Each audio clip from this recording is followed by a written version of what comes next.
How to use the Save to DM add-on. Save to DM is a Google Workspace add-on which lets the user to copy multiple files from Google Drive to DM, save a copy of Gmail message with selected attachments into DM, or convert Google files as PDF or Microsoft Office files. The users can ensure their important documents from Google Apps are easily organized and securely managed directly into the document manager. Populating DM Systems drop-down list. How the DM Systems drop-down is populated, either manually by the user or automatically. Here is a demo video for the Google Drive, which will explain the whole process.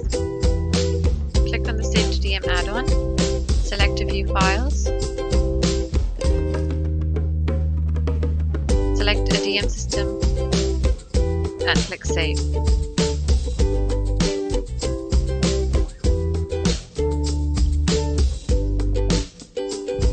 Log in the Document Manager,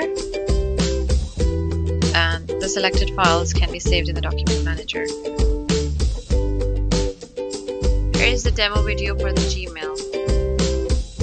Open the Save to DM add-on, select a DM system.